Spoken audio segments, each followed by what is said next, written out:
La historia de Adelis comenzó Con extraños ruidos por la madrugada. Hablamos del año 1960, cuando en el convento Movimientos autónomos de los objetos. Arañazos en las ya no se manos. profesaba el culto que le diera vida.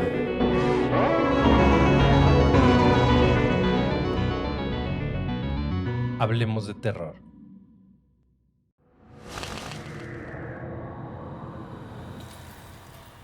Hola terroríficos, ¿cómo les va?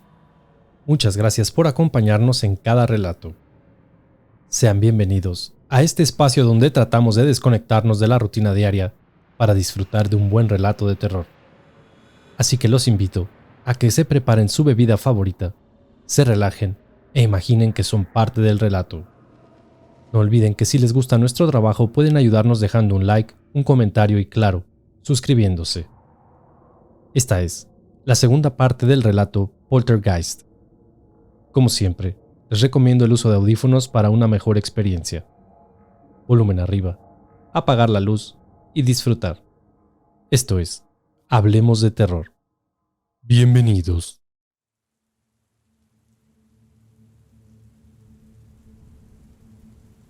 Las manos de Margaret estaban extremadamente frías para ser verano, húmedas, temblaban y transpiraban como las mías.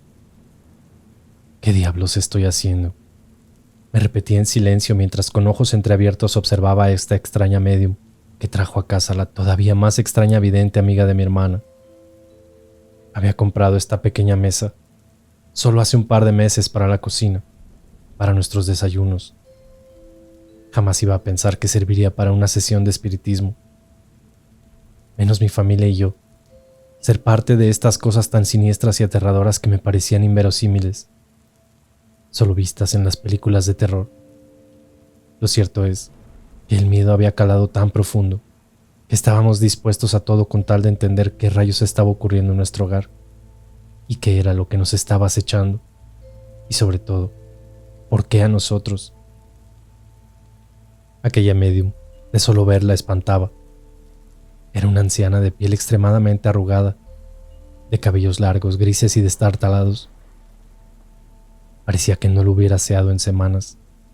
Llevaba un largo y desgastado vestido negro y de su cuello colgaban varios collares con símbolos que en mi vida había visto, pero juraría que eran una especie de amuletos. Sus manos eran ásperas, huesudas, llenas de anillos casi tan antiguos como ella, y parecían apretarme con más fuerza a cada momento que seguía en aquel trance, girando su cabeza a ojos cerrados, intentando conectar a esa entidad. Su presencia me causaba aún más miedo, pues parecía una verdadera bruja, sobre todo cuando balbuceaba un dialecto extraño y entreabría los ojos totalmente blancos o volteados. Era fuertísimo aquel aroma a hierbas que encendió en un pocillo y que se metía a mi nariz con tal fuerza que me solté de su mano un par de veces para restregármela. La casa estaba en penumbras, y solo veladoras daban fulgores propiciando un ambiente completamente siniestro, tétrico y espantoso al momento. Pronto una brisa anómala se coló entre nosotros y sacudió las llamaradas casi hasta extinguirlas. Después, atónitos, escuchamos cómo cayeron algunas cosas del salón principal al suelo, lo que nos hizo brincar desde las sillas. No se suelten las manos, pase lo que pase, nos instruyó la anciana bruja, mientras mi corazón palpitaba con fuerza tal que podía sentirlo en mis oídos. Fue inevitable abrir los ojos por unos segundos, confirmando los rostros de espanto e inquietud de todos en la mesa. Me costaba no mirar, pero me soltó la mano y alcancé a notar que la anciana tomó un lápiz y lo puso sobre un cuadernillo que dejó sobre la mesa, como a punto de escribir. Al parecer utilizaba o se especializaba en la psicográfica para obtener respuestas del más allá. ¿Qué quieres de esta familia?, preguntó a viva voz, como si ya hubiese hecho contacto con aquel espíritu o entidad, mientras su mano se agitaba rápidamente garabateando sobre el papel. Aquella brisa nuevamente se hizo presente, esta vez con más violencia, apagando por completo las veladoras, dejando en penumbras la casa, y mi grito fue instantáneo. En aquella oscuridad, todo fue silencio por unos segundos, antes de que fuésemos oyentes de un espeluznante y macabro gemido a nuestras espaldas. Primero llegó como un aliento macabro e interminable que nos dejó gélidos de horror, y luego se transformó en aquel gruñido inarticulado y de voz ronca que hasta la propia Medium se horrorizó. La escuché gritar del pavor o de dolor, pues aquello fue acompañado de un estruendo que rompió con nuestro ritual. Pedro rápidamente encendió la luz y aquella anciana yacía tirada de espaldas en el piso, a unos metros de la mesa, con la silla completamente destrozada desde sus patas. Se tomaba el antebrazo, en donde al parecer se había golpeado fuertemente, pero era algo mucho peor, pues al asistirla quedamos estupefactos al ver una enorme mordida cuyos dientes claramente quedaron estampados en su piel ensangrentada, en donde incluso restos de piel se habían desprendido. Fui rápidamente por unos paños de cocina para proteger su herida, mientras el resto la ayudaba a incorporarse algo aturdida, completamente en shock y pidiendo un vaso de agua con voz tambaleante. Todos estábamos consternados y aterrados, salvo Margaret, quien parecía no inquietarse y aún permanecía sentada observándonos. Cuando le eché un ojo, incluso me pareció verla esbozar una leve sonrisa, como incrédula o mofándose de todo este espectáculo. Con dificultad y temblorosa, la anciana bebió el agua. Estaba sumida en un miedo tan intenso que le impedía hablar con normalidad. Solo balbuceaba palabras con sus mandíbulas y dientes castañando del horror. «Vámonos de aquí, vámonos de aquí», le repetía a la vidente, mientras tomaba sus cosas desesperadamente sin quitarle un ojo de encima a Margaret. Acompañamos a la salida, sin siquiera haber obtenido respuesta alguna ni entender qué había pasado allá adentro. Sus ojos reflejaban haber visto al mismo diablo. Algo la atacó de forma tangible y la había mordido horriblemente en su brazo. Lo que sea que haya sido o cómo sucedió, la había espantado a tal que huía despavorida de la casa, dejándonos con mayor desconcierto y confusión. A su salida, no paraba de mirar de reojo hacia adentro, como percibiendo alguna presencia. Fue justo al cruzar la puerta, cuando se detuvo y me habló al oído. Sus palabras fueron tan escalofriantes que me erizaron por completo. «Eso que está ahí adentro no es tu hija», susurró solo para mis oídos y con una seguridad abismante reflejada en su mirada, mientras me mostraba aquel cuaderno en donde de principio a fin y en forma garabateada tenía escrita la palabra Margaret. Aquellas palabras fueron un balde de agua fría que congelaron mi sangre. Quedé varada en la puerta sin mover un músculo de la cara y saber cómo reaccionar, pálida hasta los labios, según mi esposo, quien me sacudió un par de ocasiones para reaccionar. Cuando al fin tomé mis sentidos, no tenía idea de cómo decirle a Pedro lo que esta anciana me susurró antes de marcharse, y menos con Margaret frente a nosotros, observándonos con aquella sutil sonrisa, casi imperceptible en sus labios. Al día siguiente, Margaret se fue muy temprano.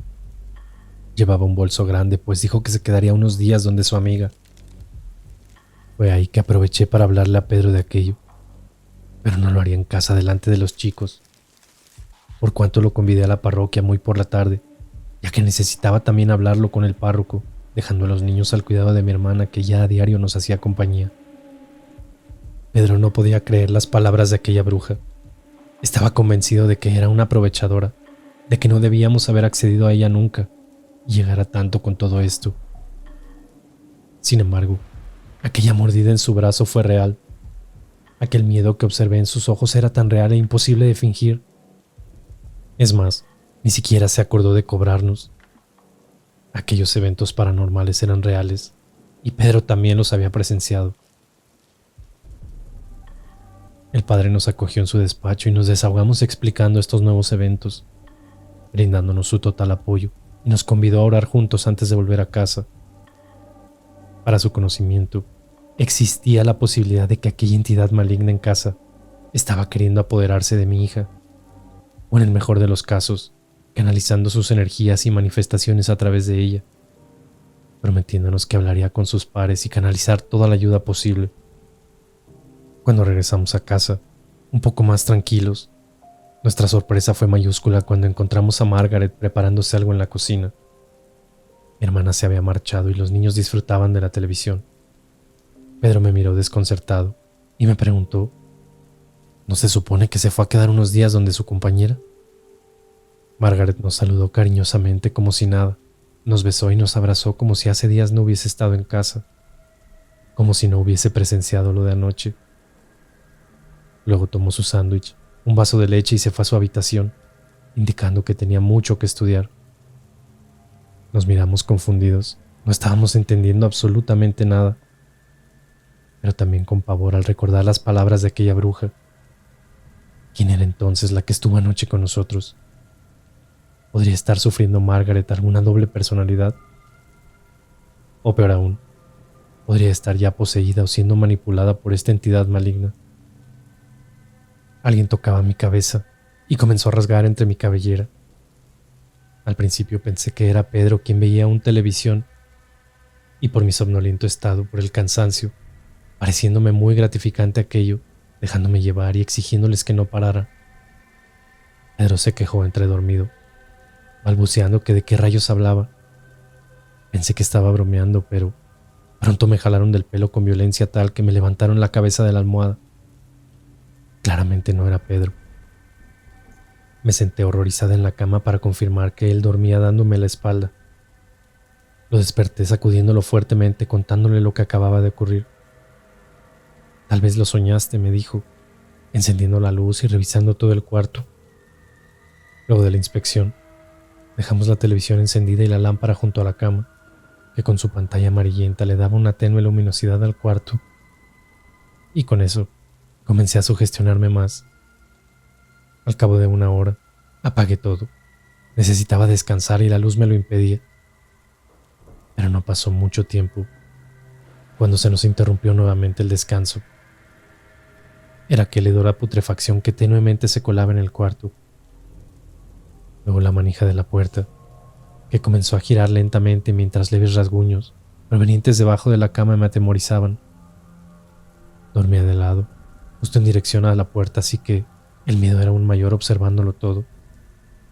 No había caído en cuenta de que la luz del corredor estaba encendida y se traspasaba bajo la puerta, justo donde aquello que intentaba abrir hacía notar su sombra. Destrabó la puerta, y lo que vino fue su abrir lento y espeluznante, acompañado del sonar de sus bisagras que tenuamente erizaban mis pelos. Era Margaret, o al menos la sombra de ella, que quedó tras luz cuando la puerta tocó fondo. ¿Margaret?, pregunté estúpidamente levantando la cabeza. Aquello que estaba parado ahí respondió con un movimiento horrible de su cabeza en distintas direcciones, crujiendo espeluznantemente sus huesos cervicales. Mi grito de pavor despertó a Pedro, quien se levantó rápidamente pero no alcanzó a ver la sombra de mi hija, o lo que supuestamente lo era, que avanzó por el corredor, con una sonajera de huesos quebrándose de forma horrible. Luego una puerta se cerró con fuerzas. Cuando salimos al corredor, la pestilencia era aún mayor. Moscas por doquier eran un nuevo ingrediente en esta espeluznante manifestación, y nuevamente ratas, asquerosas y repulsivas. Cuando Pedro bajó de la cama, pisó una de ellas casi a punto de reventarla con su pie. Estaban por todos lados, y una de ellas pasó sobre mi pie haciéndome gritar. Pude sentir su cola casi envolviendo mi tobillo. Las luces comenzaron su parpadeo habitual, así que rápidamente fuimos al cuarto de los chicos para ponerlos en resguardo junto a nosotros. Entre dormidos y en nuestros brazos, los trasladamos hacia nuestro cuarto. Luego Pedro fue por Margaret, y al abrir la puerta, dormía absorta, tapada hasta la cabeza sin entender del por qué le despertábamos en medio de la noche. Fue ahí cuando se detuvo todo nuevamente, y la quietud volvió a la casa. A la mañana siguiente, golpes incesantes en la puerta nos despertaron. Por un instante pensamos que eran nuevas manifestaciones, pero no. La vidente, quien tenía premura en hablar con nosotros. La invitamos a pasar y servimos un café mientras observaba asustada los alrededores de la casa. Nos preguntó si Margaret estaba, a lo que respondimos que sí, pero que aún dormía. Y luego habló rápido. A su hija le hicieron un trabajo, le cargaron un muerto, como se dice. Brujería de la más oscura y maléfica que puede existir. Nos miramos estupefactos e incrédulos con Pedro. ¿Quién podría hacerle semejante maldad a nuestra hija? Nos preguntamos en voz alta, también intentando observar más respuestas de la vidente. Es una persona cercana, o tal vez más de una, afirmó con una seguridad abismante y luego continuó. A través de su prenda, tuve bastantes visiones y siempre con su grupo de amigas o compañeras de estudio. Es una de ellas la que hizo esto. También logré ver imágenes de un cementerio en donde se emborrachaban como parte de una celebración o rito de bienvenida a las nuevas estudiantes. Valeria, es lo que veo que intentan o intentaron hacerle a su hija. Siento mucha envidia hacia Margaret y también un legado de brujas en esta persona que quiere dañarla. Al parecer conoce mucho de estas cosas desde sus antepasados. Veo profanaciones de tumbas y osamentas en rituales demasiado oscuros. De ser así, su hija debe haber traído algo a la casa desde el cementerio, inconscientemente o en forma oculta sin saberlo. Le cargaron restos de un muerto. Impactados, escuchábamos atentos las barbaridades que nos decía la vidente, incrédulos a esta siniestra historia. ¿Cómo era posible que estas cosas existieran realmente o, peor aún, de ser verdad? ¿Cómo personas cercanas a mi hija pudieran estar tan llenas de maldad de hacer este tipo de daño? La vidente afirmó que debíamos actuar rápido, pues pronto la salud de Margaret podría empeorar, debiendo encontrar rápidamente aquellos restos de muerto. Entramos a su habitación, y mientras yo la encaraba preguntándole sobre tal, Pedro y la vidente buscaban entre sus cosas algo que pudiera dar indicios de aquella terrible magia negra.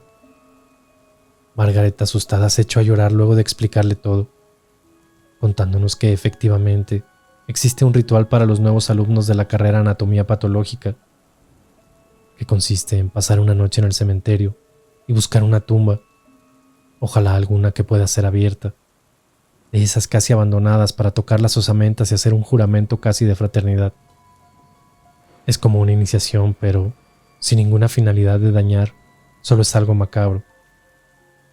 La vidente le interrogó, preguntándole si se sentía rara o distinta desde un tiempo hasta ahora, y si recordaba si en aquella última aventura habían hecho algo inusual o notado a alguna de sus compañeras actuar raro o hacer algo anormal aquella noche en el panteón. También le preguntó si tenía rivalidad con alguien o si sabía de alguna persona que quisiera hacerle daño. Por más que pensaba, no recordaba ni tampoco sabía quién podría estar involucrada en esto. Pero sí confesó que se sentía rara en momentos, que había días en que no se acordaba del todo de sus actividades diarias, como que tenía ciertas lagunas mentales o pérdidas breves de memoria. También que ha sufrido bastantes jaquecas que la tumban a la cama y que puede dormir profusamente largas horas sin sentir absolutamente nada a su alrededor. Cuando encontramos lo que buscábamos, Margaret quedó completamente en shock. Escondido tras el forro de su mochila, bien cosido, fue que hallamos aquel hueso. Al parecer era una falange completamente carbonizada y con algunas machacaduras o rayados en él. Estaba envuelto en pelos que podrían ser incluso de la propia Margaret, y algunas manchas de sangre seca que aún permanecían pegadas al hueso. Todo estaba envuelto en un trozo de género con restos de tierra del mismísimo panteón. Ver aquella cosa fue algo escalofriante y horroroso. Se me hizo un nudo en la garganta. La vidente, muy conocedora de estos temas, nos comentó que nunca había visto tal nivel de brujería. Pero claramente era algo muy fuerte de lo que habían cargado a Margaret, sobre todo si aquella parte ósea era humana y profanada. También nos indicó que si aquel hueso profanado corresponde a un muerto de poca data, es aún más peligroso, o peor si fue víctima de alguna muerte violenta o de suicidio. La verdadera finalidad de todo esto lo sabrán aquellas personas que lo hicieron, pero cuidado, que todo se devuelve, nos advirtió como dándonos un pequeño consuelo. Nos llevó con una persona que se dedicaba a las limpias y a deshacer hechizos. Ni siquiera lo pensamos, ni siquiera sabíamos si creer o no, y menos si tendría los resultados esperados. Solo fuimos aterrados, pues lo único claro era que cosas espantosas sucedían en casa, cosas sobrenaturales sin explicación, pero también algo de muerte había en todo aquello. Muerte y maldad traspasada de aquel hueso envuelto con pelos de mi hija y tierra de cementerio. Era lo más siniestro que había vislumbrado en mi vida. Viajamos largas horas fuera de la ciudad en dirección norte. Pronto tomamos con un alejado pueblo a las faldas de un cerro, en donde esta mujer nos recibió en una modesta y rústica casa. No pudimos explicar nada. Esperamos afuera largos minutos antes de volver a entrar y con Sonia traduciéndole. Prometió ayudarnos por una suma de dinero no muy alta, así que de inmediato pagamos. La limpia duraría varias semanas, debiendo volver todos los viernes con Margaret. Nunca sola, pues cada sesión de limpia la dejaba agotada. Y así fue como todos los viernes puntualmente viajábamos a este inhóspito lugar. Margaret salía cada sesión más débil y confundida, pero con el pasar de las semanas la recuperación era más rápida y comenzó a sentirse mucho mejor. No sabemos con certeza en qué consistían las limpias, pues ni Margaret podía comentarnos de aquello. Era como un pacto de silencio, pero también de anonimato, pues ni siquiera el nombre de aquella mujer supimos. Las sesiones eran a puerta cerrada en un cuarto, y nosotros debíamos abandonar la casa y esperar en las afueras. Era total la privacidad de sus servicios. Así también solicitó discreción total sobre su ubicación y que nunca más volviéramos o que diéramos el dato a otras personas. Necesitaba permanecer en el anonimato, pues era una especie de bruja blanca, acechada y perseguida por brujos y gente de mal por tener aquella capacidad de deshacer hechizos. Era toda una amenaza para quienes practicaban la brujería. Al final de las sesiones, ordenó a Margaret devolver personalmente aquel resto óseo al panteón, ojalá con la exactitud misma de donde fue profanado y, si no, lo más cercano posible a donde recordara haber sido profanado.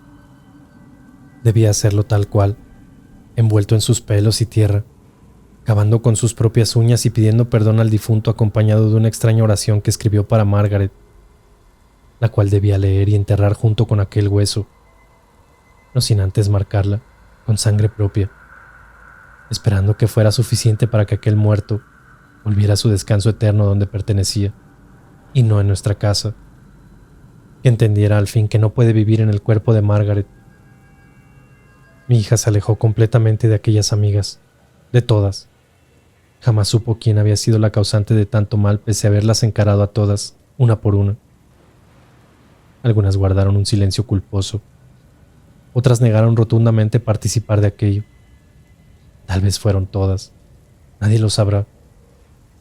Como tampoco cuál era la finalidad que tenía aquella magia negra hacia mi hija y nuestra familia.